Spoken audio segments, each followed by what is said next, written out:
ओम शांति। 21 अगस्त 2024 बाबा के महावाक्य। मीठे बच्चे, तुम हो चैतन्य लाइट हाउस। तुम्हें सबको बाप का परिचय देना है, घर का रास्ता बताना है। प्रश्न, आगे चलकर कौन सा डायरेक्शन और किस विधि से अनेक आत्माओं को मिलने वाला है? उत्तर, आगे चलकर बहुतों को यह डायरेक्शन मिलेगा कि तुम ब्रह्मा कुमार कुमारियों के पास जाओ तो तुमको यह वैकुंठ का प्रिंस बनने का ज्ञान देंगे। यह इशारा उन्हों को ब्रह्मा के साक्षात्कार से मिलेगा। अक्सर करके ब्रह्मा और श्री कृष्ण का ही साक्षात्कार होता है। जैसे आदि में साक्षात्कार का पाठ चला, ऐसे ही अंत में भी चलने वाला है। ओम शांति। रूहानी बाप बच्चों से पूछते हैं, सबसे तो नहीं पूछ सकते। नलिनी बेटी से पूछते हैं कि यहाँ क्या कर रही हो, किसकी याद में बैठी हो? बाप की, सिर्फ बाप की याद में बैठी हो या और भी कुछ याद है? बाप की याद से तो विकर्म विनाश होंगे, और क्या याद करती हो? यह बुद्धि का काम है ना। हम आत्माओं को अपने घर जाना है तो घर को भी याद करना है। अच्छा, और क्या करना है? क्या घर में जाकर बैठ जाना है? विष्णु को स्वदर्शन चक्र दिखाते हैं ना, उनका अर्थ भी बाप ने अब समझाया है। स्व अर्थात आत्मा को दर्शन हुआ 84 जन्मों के चक्कर का, तो वह चक्कर भी फिराना पड़े। तुम जानते हो, हम 84 का चक्कर लगाकर घर जाएंगे, फिर वहां से आएंगे सतयुग में पार्ट बजाने। फिर 84 का चक्कर लगाएंगे। विष्णु को कोई चक्कर होता नहीं, वह तो है सतयुग का देवता। विष्णुपुरी कहो या लक्ष्मी नारायण की पुरी कहो, स्वर्ग कहो। स्वर्ग में लक्ष्मी नारायण का राज्य था। अगर राधे कृष्ण का राज्य कहते हैं तो यह भूल करते हैं। राधे कृष्ण का राज्य तो होता नहीं, क्योंकि दोनों अलग अलग राजाई के प्रिंस प्रिंसेस थे। राजाई के मालिक तो फिर स्वयंवर के बाद बनेंगे। तो यह जो विष्णु को चक्कर दिया है, यह चक्र है तुम्हारा। तो यहाँ जब बैठते हो तो सिर्फ शांति में नहीं बैठना है, वर्षा भी याद करना है। इसलिए यह चक्र है। बाप कहते हैं, तुम लाइट हाउस भी हो, बोलता चलता लाइट हाउस हो। एक आंख में है शांति धाम, एक आंख में है सुख धाम। दोनों को याद करना पड़ता है। याद से तो पाप कटने हैं। घर को याद करने से घर में चले जाएंगे, फिर चक्कर को भी याद करना है। यह सारे चक्कर की नॉलेज तुमको ही है। 84 का चक्कर लगाया है, अब यह अंतिम जन्म है मृत्यु लोक में। नई दुनिया को कहा जाता है अमर लोक। अमर अर्थात तुम सदैव जीते रहते हो, तुम कभी मरते नहीं हो। यहाँ तो बैठे बैठे अचानक मृत्यु हो जाती है, बीमारियां होती हैं। वहां मरने का डर नहीं, क्योंकि अमर लोक है। तुम बूढ़े होते हो तो भी ज्ञान है, हम गर्भ महल में जाकर प्रवेश करेंगे। अभी जाते हैं गर्भ जेल में, वहां तो गर्भ महल होता है, वहां पाप तो करते नहीं जो सजा भोगनी पड़े। यहाँ तो पाप करते हैं जिस कारण सजा भोग कर बाहर निकलते हैं तो फिर पाप शुरू कर लेते हैं। यह है पाप आत्माओं की दुनिया। यहाँ तो दुख ही होता है, वहां दुख का नाम नहीं। तो एक आंख में शांति धाम, दूसरी आंख में सुख धाम रखो। भल तुम जन्म जन्मांतर जप तप आदि करते आए हो, परंतु वह ज्ञान तो नहीं है ना। वह है भक्ति। उसमें कोई युक्ति भी नहीं मिलती कि तुम ऐसे सतो प्रधान बन सकते हो। कोई भी नहीं जानते, बस सुना है श्री कृष्ण भगवानुवाच देह सहित देह के सब धर्मों को भूलो। यह गीता के अक्षर हैं जो पढ़कर सुनाते हैं। ऐसे नहीं कहते कि तुम ऐसे बनो, सिर्फ पढ़ते हैं भगवान ऐसे कहकर गया था। जब आया था पतितों को पावन बनाने, सिर्फ गीता में परमपिता परमात्मा के बदले श्री कृष्ण का नाम डाल दिया है। अब श्री कृष्ण तो रथी है ना, उनको रथ चाहिए क्या? वह तो खुद देहधारी है। श्री कृष्ण का नाम किसने रखा? जैसे छठी होती है तो नाम सबके पड़ते हैं, बाप को तो सिर्फ शिव ही कहा जाता है। तुम आत्माएं जन्म मरण में आती हो तो शरीर का नाम बदलता है। शिव बाबा तो जन्म मरण में आता नहीं, वह सदैव शिव ही है। बुरी माना बिंदी जब लिखते हैं तो कहते हैं शिव। बिंदी आत्मा तो है बिल्कुल सूक्ष्म। आत्मा का अगर साक्षात्कार होता तो भी किसको समझ में नहीं आता। देवी को देख खुश हो जाएंगे। अच्छा फिर क्या? प्राप्ति तो कुछ भी नहीं, अर्थ नहीं, सिर्फ नौधा भक्ति की, दर्शन किया तो उसमें ही खुश हो जाते हैं। बाकी मुक्ति जीवन मुक्ति की तो बात ही नहीं है। वह है सब भक्ति मार्ग। यहाँ यह है ज्ञान मार्ग। यहाँ अक्सर करके साक्षात्कार होता है ब्रह्मा का, फिर श्री कृष्ण का होगा।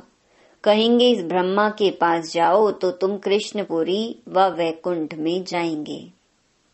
लक्ष्मी नारायण का भी साक्षात्कार हो सकता है। ऐसे नहीं साक्षात्कार हुआ माना सद्गति हो गई। यह सिर्फ इशारा मिलता है, यहाँ जाओ, आगे चल बहुतों को साक्षात्कार होगा, डायरेक्शन मिलेगा।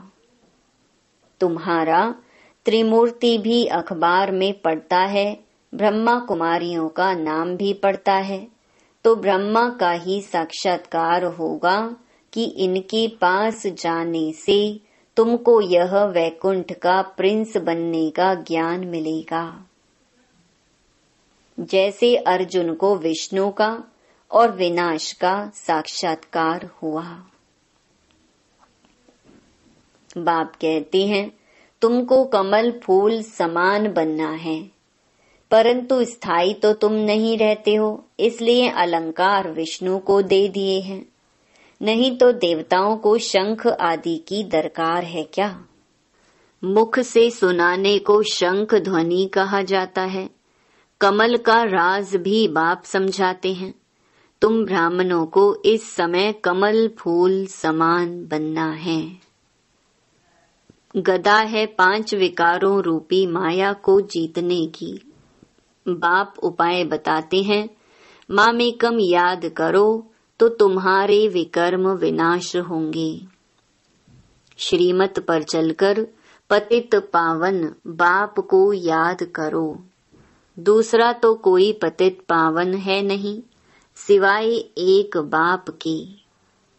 बाप कहते हैं मुझे बुलाते ही इसलिए हैं कि हम सबको इस शरीर से छुड़ाकर पावन दुनिया में ले चलो। तो बाप ही आकर सब आत्माओं को पतित से पावन बनाते हैं, क्योंकि अपवित्र आत्माएं तो घर में अथवा स्वर्ग में जा नहीं सकती हैं। बाप कहते हैं पवित्र बनना है तो मुझे याद करो। याद से ही तुम्हारे पाप कटते जाएंगे, यह मैं गारंटी करता हूँ। बुलाते हैं हे पतित पावन आओ। हमको पावन बनाकर नई दुनिया में ले चलो। तो कैसे जाएंगे? कितनी सीधी बात बताते हैं। बाप की सहज नॉलेज और सहज बात है। कहते हैं काम काज करते हुए मुझे याद करो। भल नौकरी आदि करो, भोजन बनाओ तो भी याद में रह करो। तो भोजन भी शुद्ध होगा, इसलिए गाया जाता है ब्रह्मा भोजन के लिए देवताओं को भी दिल होती है। यह बच्चियां भी भोग लेकर जाती हैं तो वहां महफिल होती है। ब्राह्मणों और देवताओं का मेला लगता है, भोजन स्वीकार करने आते हैं। ब्राह्मण लोग जब भोजन पान करते हैं तो भी मंत्र जपते हैं। ब्रह्मा भोजन की बहुत महिमा है। सन्यासी तो ब्रह्म को ही याद करते हैं, वह हैं हद के सन्यासी। कहते हैं हमने घर बार मिल्कियत आदि सब छोड़ा है, फिर अभी अंदर घुस पड़ते हैं। तुम्हारा है बेहद का सन्यास। तुम इस पुरानी दुनिया को ही भूल जाते हो। तुमको फिर जाना है नई दुनिया में। घर गृहस्थ में रहते बुद्धि में यह है कि अब हमको जाना है सुख धाम वाया शांति धाम। शांति धाम को भी याद करना पड़े। बाप को शांति धाम और सुख धाम को याद करते हैं। यह हमारा बहुत जन्मों के अंत का जन्म है। 84 जन्म पूरे हुए। सूर्यवंशी से चंद्रवंशी, फिर वैश्य शूद्र वंशी बने। वे लोग फिर कहते आत्मा सो परमात्मा। आत्मा को कोई लेप छेप नहीं लगता, क्योंकि आत्मा ही परमात्मा है। बाप कहते हैं यह भी उन्हों का उल्टा अर्थ है। बाप बैठ हमसो का अर्थ समझाते हैं। हम आत्मा परम पिता परमात्मा की संतान हूँ। पहले पहले हम स्वर्गवासी देवता थे, फिर चंद्रवंशी क्षत्रिय बने। 2500 वर्ष पूरा हुआ, फिर वैश्य शूद्र वंशी विकारी बने। अब हम ब्राह्मण चोटी बनते हैं। यहाँ बैठे हैं जैसे कि 84 की बाजोली खेलते हैं। यह बाजोली का भी ज्ञान है। आगे तीर्थों पर जाते थे तो भी ऐसे बाजोली करते निशान डालते जाते थे। अभी तुम्हारा तो सच्चा तीर्थ है, शांति धाम और सुख धाम। तुम हो रूहानी पंडे, सबको राय देते हो। बाप को याद करो तो शांति धाम चले जाएंगे। साधु संत आदि सब शांति धाम में जाने के लिए ही मेहनत करते हैं, परंतु जा कोई भी नहीं सकते। जाएंगे फिर सारा होल लौट इकट्ठा। बाप ने समझाया है सतयुग में तो बहुत थोड़े होते हैं, फिर वृद्धि होती जाती है। तो तुम हो स्वदर्शन चक्रधारी, देवताएं नहीं हैं, परंतु इस समय तुम्हारी माया के साथ युद्ध चल रही है। उस लड़ाई में भी जिसको जोरदार समझते हैं तो फिर उनके पास जाकर शरण लेते हैं। अभी तुम किसकी शरण लेते हो? स्त्री पुरुष दोनों कहते हैं हम शरण पड़ते हैं तेरी। मेरा तो एक शिव बाबा, दूसरा ना कोई। सब आत्माओं का बाप तो एक है ना। उस एक के तुम बच्चे हो।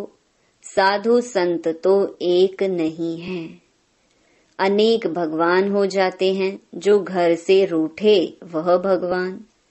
फिर बड़े बड़े साहूकार करोड़पति जाकर उन्हों के शिष्य बनते हैं और महफिल मनाते हैं गंदे खान पान की। तमो प्रधान मनुष्य है ना। हिंदुओं को फिर अपने धर्म का पता नहीं है। बाप समझाते हैं, तुम तो वास्तव में आदि सनातन देवी देवता धर्म के हो, परंतु पतित बन गए हो, इसलिए अपने को देवता कहला नहीं सकते। वह धर्म ही प्रलोप हो गया है।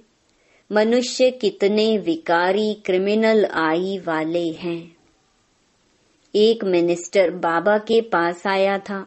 बोला, हमारी तो क्रिमिनल आई जाती है। अब बाप समझाते हैं, बच्चे सिविल आई बनो। जब तक क्रिमिनल आई जाती है तब तक तुम पतित हो। अपने को भाई भाई समझो तो वह क्रिमिनल दृष्टि उड़ जाएगी। हम आत्मा भाई भाई हैं, एक बाप से वर्षा ले रहे हैं। आत्मा का तख्त यह भ्रकुटी है। इसको कहा जाता है अकाल तख्त। अकाल आत्मा इस तख्त पर विराजमान है। यह तो मिट्टी का पुतला है। सारा पार्ट आत्मा में ही भरा हुआ है। बाप कहते हैं, मैं 5000 वर्ष के बाद आता हूँ तुम बच्चों को वर्षा देने। तुम जानते हो हम आए हैं हेल्थ, वेल्थ, हैप्पीनेस का वर्षा लेने। सतयुग में अथाह धन मिलता है। तुम 21 पीढ़ी देवता बनते हो। बुढ़ापे बिगर कभी कोई मरेगा नहीं। यहाँ तो बैठे बैठे अचानक मर पड़ते हैं। गर्भ में अंदर भी मर पड़ते हैं। वहाँ तो दुख का नाम नहीं होता। उनको कहा जाता है सुख धाम, राम राज्य। यह है दुख धाम, रावण राज्य। सतयुग में रावण होता ही नहीं। तो यह 84 का चक्र भी बुद्धि में तुमको याद रहेगा। बहुत खुशी रहेगी। तुम जानते हो हम नए विश्व के अर्थात सतयुग के मालिक बनने वाले हैं। गीता में भी भगवानुवाच है ना, हे बच्चे, देह सहित देह के सब संबंधों को छोड़ो।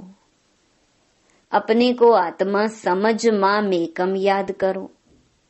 तुम्हारा सच्चा सच्चा खुदा दोस्त वह है।